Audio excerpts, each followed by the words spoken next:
This is a presentation on the CompCert C compiler. We are doing this as a part of our assignment towards the compiler's course. Let's start with some historical background. CompCert was started in 2005 as a research project by Xavier Leroy. The aim was to build a compiler for embedded systems that required reliability. Leroy and his partners wanted to investigate the development and correctness proof for verified compilers and improve the tools needed for such proofs. The project started out in 2005 and was funded by the French institutes ANR and INRIA. CompCert only supports C. It is designed to provide reliability to run C on embedded systems. It is majorly composed of three parts and is a good comparator to GCC with performance better in a few cases. It is an actively developed and updated compiler with the last update coming out on 25th March 2020, about a month ago. It is free for non-commercial use and is commercially used in slides for calculating paths.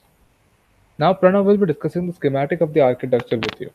Right. So this is the basic architecture of this compiler, and it has three major phases. The first phase is the parsing phase, and it's represented by the upper left part of this diagram. The second phase is the processing phase. It's the heaviest part of the compiler, and it is the phase through which most of the processing takes place in the compiler. It is called it's and the last phase, the third phase, is the linking phase, and it's represented at the in the bottom left corner of this diagram. So one important thing to note about the architecture is that the first and third phases are not formally verified, unlike the second phase. If we move on to the next slide, we can get a better look at the second phase and how it works. And uh, it's, as I mentioned, a lot more heavy. It has many intermediate representations and many passes take place. Uh, Interesting feature to point out are the RTL and the LTL sections of this phase. Here, RTL stands for Register Transfer Language, and LTL stands for Location Transfer Language. Now, Varad will begin speaking about what representation is used in each of these phases. Yeah. So as Pranav said, CompCert is majorly divided into three parts. Part 1 takes care of converting the C source code into an abstract syntax tree of the CompCert C language. Some constructs that are not natively supported by CompCert C are expanded away. The part this part is not formally verified, but the compiler can output the generated CompCert C code, which then can be manually verified. The second part converts the CompCert abstract syntax tree to an assembly abstract syntax tree. This part forms the bulk of the compiler and it consists of 11 passes and 7 intermediate languages. They have developed and formally verified a realistic compiler for a large subset of the C language called Clyde. One intermediate language called the C minor is a much more simplified version of Clyde, is typeless but still structured. While other intermediate languages are variations of the register transfer language, also known as three address code. Part 3 is the part that performs assembling and linking.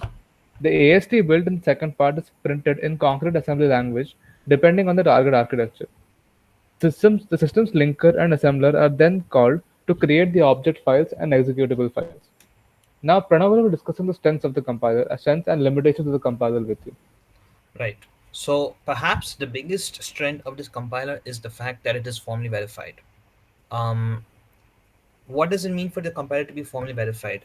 It basically means that the compiler is capable of uh, executing logical computations very well and with a very little margin for error. And this is a particularly useful strength, especially for this compiler, since it is used for programming embedded systems and those require reliability. Um, Other situations where it helps in registering allocation using graph coloring, instruction selection with strength reduction, constant propagation for integer and floating point types, common sub expression elimination, dead call elimination, function inlining, and tail call elimination. Um, so yeah, since this compiler is formally verified, there's a high level of confidence for correctness, and there are no miscompilation issues. The correctness proof also guarantees all the safety properties verified on the source code automatically hold for the generated code as well. Now, aside from the strengths associated with being formally verified, this compiler is also a lot quicker than other versions of GCC.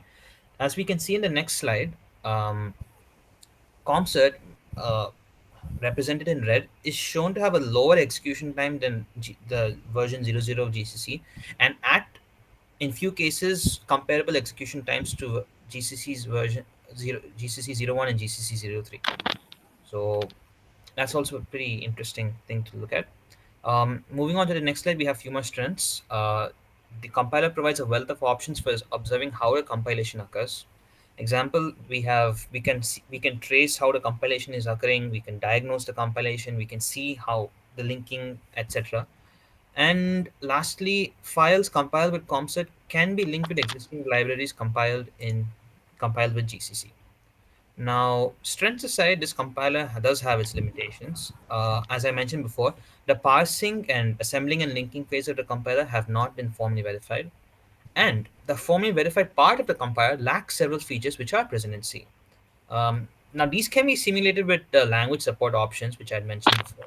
So, for example, the command which I mentioned over here, fno inline asm. So, its purpose is to reject all uses of asm statements. Now, in terms of its general usage, CompSert's usage is only limited to compiling C programs, which is a little bit lacking when compared to other compilers like LLVM.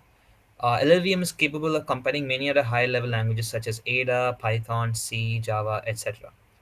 And lastly, CompSert is not a free software. It is only free for non-commercial use, but otherwise it has to be paid for. So yeah, now Varad will begin explaining or discussing what are the target architectures supported. Yeah. So on your screen, you can see the list of architectures supported by CompCert. It supports PowerPC ARM RISC-V, x86, both the 32 and 64-bit version, IA32, AMD 64, and AR64. We also snooped around and found some more information about compilers in general. Compilers are needed in a lot of different scenarios. There are different compilers for small devices, embedded systems, parallel programming, etc. Small device C compiler, ComCert, Kyle, etc. are used for embedded systems. Borland Turbo C can be used for graphics, while Rose is a popular compiler for parallel computing. Yeah, and again some compilers are particularly used in game development. LLVM and Clang are used for compiling games on the Nintendo Switch and PlayStation 4. Microsoft Visual C++, Microsoft's own personal compiler, are used for compiling games on the Xbox line of consoles. And Green Hills, a tech company, is known for providing out few of its compilers, and the Nintendo 3DS line of consoles have made use of these compilers.